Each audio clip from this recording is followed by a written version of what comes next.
अपने साथ एकजुट रख पाया है। इस पर भी ये चुनाव बहुत जी हाँ, जब आप बोल रहे थे तो है। मैं यही चेक कर रहा था कि अब काफ़ी मार्जिन बढ़ गया है और देवकी नंदन जी की भी नज़र इस पर बनी होगी, क्योंकि मार्जिन जो है अब अगर ये जो हम ताज़ा आंकड़ा देख रहे हैं 48 37 और ये बड़ा फ्लक्चुएट हो रहा है बड़ी तेज़ी से, लेकिन फिर भी पूर्ण बहुमत के ऊपर रुझानों में भारतीय जनता पार्टी दिखाई देती है। और अब जो चौथे और कई जगहों पर पाँचवें राउंड की काउंटिंग भी चल रही है, तो ऐसे में स्थितियाँ ये दिखाई पड़ती हैं कि अगर लीड जो है वो 5,000 6,000 कई जगहों पर 8,000 तक की लीड दिखाई दे रही है, तो फिर ये बहुत स्टैटिक होता है। और कई जगह हैं जहां पर 600 700 800 इस तरह के वोटों से भी मामला आगे पीछे दिखाई पड़ रहा है। कोमल मेरे साथ बनी हुई हैं, मैं आऊं देवकी नंदन जी के पास, पूजा जी के पास, उससे पहले कोमल मुझे बताएं, एकदम से जश्न का माहौल और उसके बाद में अभी एकदम स्थितियां बदल गई हैं, किस तरह का परिवर्तन आप ग्राउंड पर देख रही हैं?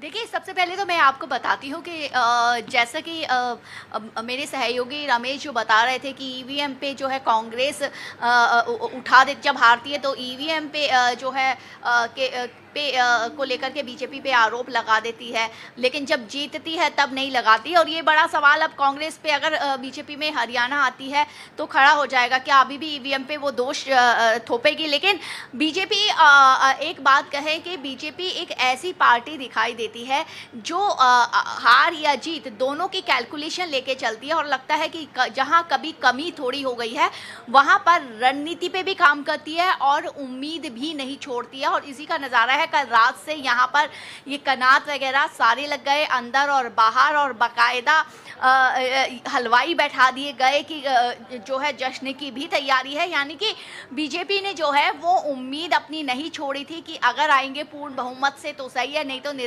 जो निर्दलीय है उनको साथ लेके है चलेंगे और सरकार ज़रूर बनाएंगे। ये स्टार्टिंग शुरुआत से बीजेपी कहती आ रही है। मेरे साथ प्रवक्ता है सुरेंद्र जी, बीजेपी के क्या लग रहा था कि भैया सत्ता विरोधी लहर बहुत है, पहलवान किसान जवान इनका सबका मुद्दा था, बावजूद उसके कितनी उम्मीद बची रहती थी? नहीं, देखिए, हमारी पार्टी को हमेशा से उम्मीद रहा, क्योंकि हमारी पार्टी के पास जो है नीति है, नियत है और नेता है।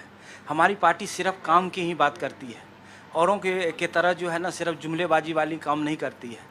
अब अभी सुबह ही मैंने कई चैनल पर मैंने बताया कि ये कांग्रेस का ये हमेशा से पुरानी आदत रहा है कि अब ईवीएम पे वो सवाल उठाएंगे।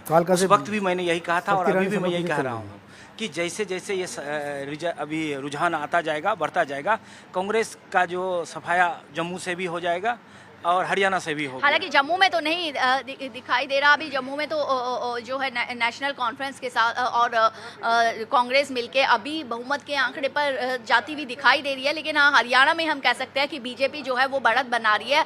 और मुझे लगता है इसका ये भी कहीं ना कहीं कारण है कोमल, कि सुधांशु त्रिवेदी कुछ कह रहे हैं, जरा सुन लेते हैं। सकारात्मक दिशा में दिखाई पड़ रहे हैं और हमें पूर्ण विश्वास है कि ये सकारात्मक रुझान एक निर्णायक और ऐतिहासिक जनादेश में भारतीय जनता पार्टी के पक्ष में परिणित होंगे। लेकिन सर, कांग्रेस लगातार ये कहती आई है, चाहे कुमारी शैलजा हो, अन्य लीडर्स, की हम जीत रहे हैं, और बीजेपी ने जिस तरीके से उनका सुपड़ा, मुझे लगता है उस प्रकार के दावे प्रतिदावों कोई मतलब नहीं है। कुछ समय की बात है, एक आध घंटे या यूं कहें कि कुछ मिनट की बात है, 100-150 मिनट, और उसके बाद दूध का दूध पानी का पानी हो जाएगा। जम्मू कश्मीर में कैसे देख रहे हैं सर? जम्मू कश्मीर में हम ये कह सकते हैं कि लोकतंत्र का पर्व बड़े उत्साह और व्यवस्था के साथ मनाया गया है। छम जैसे सेक्टर में 80% तक मतदान होना, और हम ये कह सकते हैं कि देखिएगा, जनता निर्णायक और ऐतिहासिक जनादेश देगी और भारतीय जनता पार्टी अब तक का अपने सबसे शानदार प्रदर्शन करेगी। भारतीय जनता पार्टी जम्मू कश्मीर में अपना अब तक का सबसे अच्छा प्रदर्शन करेगी। सभी मेहमान मेरे साथ बने हुए हैं। आगे बढ़ूं उससे पहले देवकी नंदन जी, अभी आपने सभी को सुन लिया और मैंने जैसा कहा था कि आपने भी एनालाइज किया होगा आंकड़ों को। हालांकि मैं देख रहा हूं कई जगहों पर 20 राउंड तक जो है वो काउंटिंग होनी है, 21 राउंड भी कई जगहों पर है, अभी कई जगहों चौथा 5वां राउंड चल रहा है। ऐसी स्थिति में आपको लगता है ये तस्वीर बहुत पलटेगी या आपके लिए अभी से ये सरप्राइजिंग हो गया? नहीं, तस्वीर पलटने की बात तो मैं ज्यादा अब नहीं कर पाऊंगा, क्योंकि देखिए, जो मैं डेटा देख रहा था ईसीआई के डेटा के मुताबिक करीब 5-6 सीटें ऐसी हैं जिसपे भारतीय जनता पार्टी 1000 से नीचे लीड बनाए हुए है। लेकिन 6 सीटें कांग्रेस की भी हैं जो 1000 से नीचे लीड बनाई हुई है। तो दोनों का बराबर का डेटा है, तो इस नाते बहुत ज्यादा परिवर्तन मुझे नजर नहीं आ रहा है इसमें होने का।